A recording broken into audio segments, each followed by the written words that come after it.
ઓમ શ્રી ગણેશાય નમઃ. જય શ્રી કૃષ્ણ મિત્રો. અયોધ્યામાંથી આમંત્રણમાં મળેલા અક્ષતનું શું કરવું? 5 દીવાનો ઉપાય આ જરૂર કરજો મિત્રો. આ ખૂબ મહત્વનો વિડીયો, ધ્યાનથી સાંભળજો. જય શ્રી કૃષ્ણ, જય શ્રી રામ મિત્રો.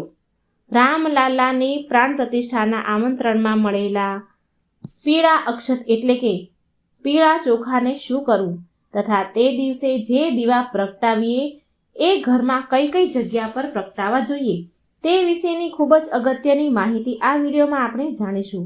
માટે આ વિડીયો ખૂબ જ મહત્વનો છે અને દરેક ભારતીય હિન્દુએ અંત સુધી અવશ્ય જોવો તથા વિડીયોને દરેક વ્યક્તિ સુધી શેર જરૂર કરવો તથા વિડીયોને લાઇક કરી ચેનલને સબસ્ક્રાઇબ પણ જરૂર કરી દેજો. કમેન્ટ બોક્સમાં જય શ્રી રામ લખવાનું ભૂલશો નહીં. લાંબી પ્રતીક્ષા બાદ અયોધ્યામાં રામ જન્મભૂમિ પર રામ મંદિરનું નિર્માણ કરવામાં આવ્યું છે, જ્યાં 22 જાન્યુઆરી 2024ના રોજ રામલલ્લાની મૂર્તિની પ્રાણ પ્રતિષ્ઠા કરવામાં આવશે. માત્ર સ્થાનિક લોકો જ નહીં પરંતુ વિશ્વભરના લોકો આ દિવસની ઉજવણી કરશે. તેઓ તેની આતુરતાથી રાહ જોઈ રહ્યા છે અને તેના સાક્ષી બનવા માટે અયોધ્યા શહેરમાં પહોંચી રહ્યા છે. આ દિવસને તહેવારની જેમ ઉજવવામાં માટે દેશભરમાં તૈયારીઓ કરવામાં આવી રહી છે, જેના માટે દરેક ગામ, શેરી અને ઘરમાં ઉજવણી કરવામાં આવી રહી છે. રામ ભક્તો ઘરે ઘરે જઈને આમંત્રણ આપી રહ્યા છે. આ આમંત્રણમાં અક્ષત એટલે કે ચોખાનો ઉપયોગ કરવામાં આવી રહ્યો છે, જે ખૂબ જ જૂની ભારતીય પરંપરા છે. ચાલો જાણીએ કે અક્ષત શું છે. અયોધ્યાના રામ મંદિરનું નિર્માણ કાર્ય તેજ ગતિએ ચાલી રહ્યું છે. બીજી તરફ રામલલ્લાની મૂર્તિના પ્રાણ પ્રતિષ્ઠા સમારોહની તૈયારી ચાલી રહી છે. ભારતીય પરંપરા અનુસાર પ્રાચીન સમયમાં કોઈ પણ તહેવાર કે કાર્યક્રમ માટે એકબીજાને અક્ષત એટલે કે ચોખા આપીને લોકોને આમંત્રણ મોકલવામાં આવતા હતા. આ માટે હળદરમાં રંગેલા પીળા ચોખાનો ઉપયોગ થતો હતો. હિન્દુ ધર્મમાં અક્ષતનું વિશેષ મહત્વ છે અને કોઈ પૂજા અનુષ્ઠાનને ધાર્મિક કાર્ય અક્ષત વિના પૂર્ણ નથી થતું. ભગવાન રામની મૂર્તિના પ્રાણ પ્રતિષ્ઠાના મહોત્સવમાં ભાગ લેવા દેશભરમાંથી લોકો આવવાના છે. આ માટે રામ ભક્તો શેરીએ ગલીએ જઈને પીળા ચોખા આપીને આ કાર્યક્રમમાં ભાગ લેવા આમંત્રણ પાઠવી રહ્યા છે. એક પરબીડિયામાં પીળા ચોખા છે જેને આમંત્રણ માનવામાં આવે છે. પીળા અક્ષત ભગવાન રામનું પ્રતીક અને આશીર્વાદ છે. જે લોકોના ઘરે રામલલ્લાની પ્રાણ પ્રતિષ્ઠા માટે આમંત્રણ આપવામાં આવ્યું છે તેઓ વિચાર કરી રહ્યા છે કે આમંત્રણમાં મળેલા અક્ષત એટલે કે ચોખાનું શું કરવું. તો ધાર્મિક દ્રષ્ટિકોણથી તેનું વિશેષ મહત્વ છે અને પૂજા માટે તેનો ઉપયોગ મુખ્યત્વે પાઠ અને તિલકમાં કરવામાં આવે છે. તેથી જો તમે આમંત્રણમાં આવતા અક્ષતને તમારા ઘરની તિજોરીમાં રાખશો તો ક્યારેય ધનની કમી નહીં આવે. આ અક્ષતને તમે મંદિરમાં પૂજા કે પાઠ કરવા માટે પણ રાખી શકો છો.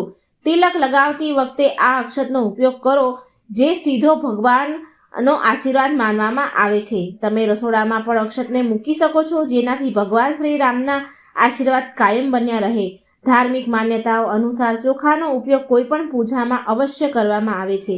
હિન્દુ ધર્મમાં જો કોઈ ધાર્મિક કાર્ય દરમિયાન તિલક કરવામાં આવે તો તેમાં ચોખા પણ લગાવવામાં આવે છે. કહેવાય છે કે પીળા ચોખાનો ઉપયોગ કરવાથી દેવી દેવતાઓ જલ્દી પ્રસન્ન થઈ જાય છે. તેથી રામલલ્લાની પ્રાણ પ્રતિષ્ઠાના શુભ અવસર પર આમંત્રણ પત્રની સાથે પીળા ચોખા પણ આપવામાં આવ્યા છે. એવું માનવામાં આવે છે કે પીળા ચોખા કોઈ પણ શુભ કાર્યમાં ચોક્કસપણે સફળતા અપાવે છે. તેથી રામલલ્લાની પ્રાણ પ્રતિષ્ઠાના શુભ અવસરે પણ અક્ષત એટલે કે પીળા ચોખા આપવામાં આવી રહ્યા છે. તેનો ઉપયોગ કરવામાં આવી રહ્યો છે. વિશ્વમાં રામ ભક્તોને વિનંતી કરવામાં આવે છે કે તેઓ 22 જાન્યુઆરીના દિવસે સવારે 11 વાગ્યાથી લઈને બપોરના 1 વાગ્યાની વચ્ચે તેમના ગામ, મહોલ્લા, કોલોનીમાં સ્થિત કોઈ પણ મંદિરમાં પાડોશમાંથી પણ રામ ભક્તોને એકત્રિત કરે અને પ્રાણ પ્રતિષ્ઠા નિહાળે અને ભજન કીર્તન કરે. ટેલિવિઝન કે કોઈ પણ પડદા પર LED સ્ક્રીન લગાવીને સમાજને અયોધ્યાનું લાઈવ પ્રસારણ બતાવે. અભિષેક કરો, શંખનાદ કરો, આરતી કરો, પ્રસાદ વહેંચો. રામ ભક્તો ઘરે ઘરે પીળા ચોખા જ નથી આપતા મિત્રો, તેઓ એક આમંત્રણ પત્ર પણ આપી રહ્યા છે, જેમાં લખ્યું છે કે તમે અને તમારો પરિવાર અયોધ્યામાં આવો અને ભગવાન શ્રી રામજીના દર્શન ને આશીર્વાદ મેળવો. જે રામ ભક્તો કોઈ કારણસર આવી શકતા નથી તેમના માટે પણ લખ્યું છે કે તેઓ જ્યાં પણ હોય તેમના ઘરની સામે દીવો પ્રગટાવો. સાંજના સમયે દિવાળીના દિવસે જે રીતે દરેક વ્યક્તિ દીવો પ્રગટાવીને રોશનીનો પર્વ ઉજવે છે તેવી રીતે આ દિવસની ઉજવણી કરવી. અપીલ કરવામાં આવી રહી છે. ચોખા શુક્ર ગ્રહનું પ્રતિનિધિત્વ છે, તેથી વ્યક્તિને શરીર, કીર્તિ, લક્ષ્મી અને તમામ ભૌતિક સુખ સુવિધાઓ મળે છે. શુક્ર ગ્રહથી તેના લાભ મેળવવા માટે ચોખા છે તમારે તેને લાલ રેશમી કપડામાં બાંધીને તમારી તિજોરીમાં રાખવા જોઈએ. આવું કરવાથી મંગળવારના દિવસે બંને ચંદ્ર સક્રિય થઈ જશે અને લક્ષ્મી યોગ બનશે. તેનાથી સુખ પ્રાપ્ત થશે. ઘરમાં રામ મંદિરમાંથી મળેલા ચોખાનું ઘણું મહત્વ છે, તેથી રામ લલ્લાની પ્રતિષ્ઠાના દિવસે આ ચોખામાંથી ખીર બનાવી શકાય છે. ત્યારબાદ આ ખીરને પ્રસાદ તરીકે પરિવારમાં સાથે લો. આમ કરવાથી ઘરમાં સમૃદ્ધિ આવશે. શ્રી રામ મંદિરથી આવેલા ચોખાનું શું કરવું? રામલલ્લાના ચોખાનું વિશેષ મહત્વ છે કે તેને શુભતાનું પ્રતીક પણ માનવામાં આવ્યું છે. તેથી જ્યારે પણ તમે કોઈ શુભ કાર્ય માટે ઘરની બહાર નીકળો છો તો તમે આ ચોખાની તિલકના રૂપમાં તમારા કપાળ પર લગાવી શકો છો. આમ કરવાથી કોઈ પણ કામ સરળતાથી થઈ શકે છે. જો તમને રામલલ્લાના પ્રાણ પ્રતિષ્ઠા માટેના આમંત્રણના અક્ષત મળી ગયા હોય તો એને શું કરવું તે વિચાર કરી રહ્યા છો તો ચાલો જાણી લઈએ. જે લોકોના લગ્ન હાલમાં જ થશે તેમની કન્યા આ ચોખાને તેની પ્રથમ રસોઈમાં બનાવી શકે છે. આમ કરવાથી ઘરમાં સુખ શાંતિ રહે છે અને ઘરમાં સંપ જળવાઈ રહે છે. ધાર્મિક દ્રષ્ટિએ અક્ષતનું વિશેષ મહત્વ છે, તેથી આ ચોખાનો પૂજામાં ઉપયોગ કરવામાં આવે છે. આ ઉપરાંત જે છોકરીઓના તાજેતરમાં લગ્ન થયા છે તેના પિતા તેને સૌભાગ્ય રૂપે રામ મંદિરથી લાવેલા ચોખા સાથે કન્યાદાન આપી શકે છે. આમ કરવાથી દીકરી જ્યાં જશે તે ઘરમાં આશીર્વાદ મળવા લાગશે.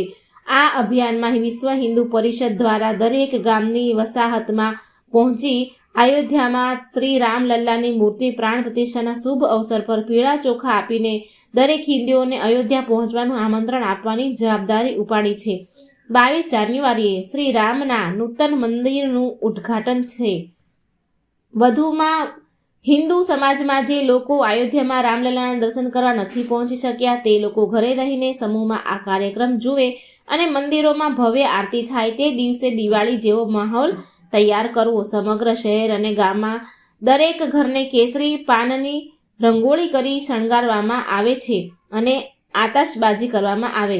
દીવો પ્રગટાવીને શેરી મહોલ્લામાં ઉત્સવનું વાતાવરણ સર્જાશે. પ્રાણ પ્રતિષ્ઠા પછી જે ભગવાનની મૂર્તિની સ્થાપના કરવામાં આવશે તેનો ફોટો લેવામાં આવશે અને ફોટો પ્રિન્ટ કરવામાં આવશે અને તે ફોટો અયોધ્યા આવતા દરેક દર્શનાર્થીઓને પ્રસાદ સાથે આપવામાં આવશે, જેથી 1-2 વર્ષમાં તે ફોટો ઘરમાં પહોંચી જાય. મહામંડલેશ્વર સ્વામી રામગોપાલ દાસે સમજાવ્યું છે કે ભગવાન સાથેનો આપણો સંબંધ શાશ્વત છે. જીવોનો ભગવાન સાથે સતત સંબંધ છે, એટલે કે એક એવો સંબંધ કે ક્યારેય નાશ નથી પામતો. તેમણે કહ્યું છે કે તે અક્ષત છે જે ભગવાન સાથેના આપણા શાશ્વત સંબંધ અને મંદિરના શાશ્વતતાનું પ્રતીક છે. ડાંગરના ઉપરના ભાગને દૂર કર્યા પછી જે ચોખા બચે તેમાં અક્ષતનો ઉપયોગ થાય છે. કેટલીક જગ્યાએ હળદર, સોપારી અને તુલસીની ડાળનો પણ ઉપયોગ થાય છે. તુલસીની ડાળીનો તેમણે સમજાવ્યું કે તુલસીદાસે ભગવાન શ્રીરામને દહીં અને ચોખા ખાતા જોયા હતા, તેથી તેને મહાપ્રસાદ પણ કહેવામાં આવે છે. તેમણે કહ્યું છે કે અક્ષત ડાંગરનો આ ભાગ અંતરાત્માનું પ્રતિનિધિત્વ છે, તેનાથી આશીર્વાદ જળવાઈ રહે છે. તે માટે લગ્નમાં પણ તેનો ઉપયોગ કરવામાં આવે છે. આથી જ પત્રો દ્વારા આમંત્રણ આપવામાં આવે છે. અક્ષત આમંત્રણ દ્વારા માત્ર વડાપ્રધાન નરેન્દ્ર મોદીને જ નહીં પરંતુ સામાન્ય ભક્તોને પણ આમંત્રણ ગયું છે. નજીકના મંદિરોમાં પૂજા અને આરતીનો ભાગ લેવો. જૂના સમયમાં પણ અક્ષત દ્વારા લોકોને લગ્ન કે અન્ય કાર્યક્રમો માટે આમંત્રણ આપવામાં આવતું હતું. અક્ષત ચોખા પણ કાર્ડની સાથે મોકલવામાં આવતા. જેમ દિવાળીના દિવસે આપણે ઘરમાં દીવો પ્રગટાવીને ઉત્સવ ઉજવીએ છીએ, તેવી જ રીતે 22 જાન્યુઆરીના દિવસે આ ઉત્સવ આપણે દિવાળીની જેમ ઉજવીશું. કેમ કે પ્રભુ શ્રીરામ જ્યારે પધાર્યા છે, બિરાજમાન થયા છે, ત્યારે દિવાળીનો ઉત્સવ તો મનાવવો જ જોઈએ. જેવી રીતે આપણે દિવાળીના દિવસે લક્ષ્મી માતાનું પૂજન કરીએ છીએ, તેવી જ રીતે 22 જાન્યુઆરીના દિવસે આપણે પ્રભુ શ્રીરામનું પૂજન કરવાનું છે અને આ રીતે દિવાળી ઉજવવાની છે. આપણે જે કંઈ પણ પૂજા વિધિ કરીએ તે મનથી કરવી જોઈએ અને તે દિવસે આપણે એને કેટલા દીવડા પ્રગટાવવા જોઈએ તે પણ જાણવું જરૂરી છે. ઘણા લોકો દિવાળીની જેમ પોતાના ઘરમાં ઘણા બધા દીવડા પ્રગટાવશે, પરંતુ જો વધારે વ્યવસ્થા ન હોય તો ઓછામાં ઓછા એક દીવો પ્રભુ શ્રી રામ માટે અવશ્ય પ્રગટાવવો જોઈએ. તે દીવા પ્રગટાવવામાં આપણે શુદ્ધ ઘીનો ઉપયોગ કરવો જોઈએ અને આપણે જે દીવો પ્રગટાવીએ તે માટીનો બનેલો હોવો જોઈએ. ભગવાનની પૂજા કરતા સમયે તો આપણે આ દીવો પ્રગટાવી દેવો જોઈએ, પરંતુ દિવાળીની જેમ આપણે આખા ઘરમાં પણ દીવડા પ્રગટાવીશું. તો ત્યારે તમારી જેટલી ક્ષમતા હોય તે મુજબ તમે માટીના દીવા લઈને પ્રગટાવી શકો છો. જ્યારે પૂજા સમયે દીવો પ્રગટાવીએ ત્યારે તેમાં ગોળ ઊભી દિવેટ રાખવી જોઈએ, પરંતુ જ્યારે આપણે ઘરમાં બીજી જગ્યાએ દીવા પ્રગટાવીએ છીએ ત્યારે તેમાં લાંબી દિવેટ રાખીએ તેનું ખાસ ધ્યાન રાખવું.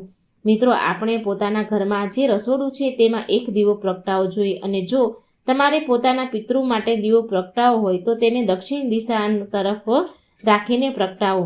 બીજો દીવો જો તમારા ઘરમાં તુલસીનો છોડ હોય તો ત્યાં પ્રગટાવવો જોઈએ. ત્રીજો દીવો તમારા ઘરનો જે મુખ્ય દરવાજો છે ત્યાં પ્રગટાવવો જોઈએ, અને ચોથો દીવો પણ તમારે ઘરના મુખ્ય દ્વાર પર પ્રગટાવવાનો છે, એટલે કે ઘરના મુખ્ય દ્વારના બંને બાજુ દીવા પ્રગટાવવાના છે. અને છેલ્લો પાંચમો દીવો છે એ તમારા ઘરમાં જે પવિત્ર અને ચોખ્ખી જગ્યા હોય તે જગ્યાએ પ્રગટાવી દેવો જોઈએ.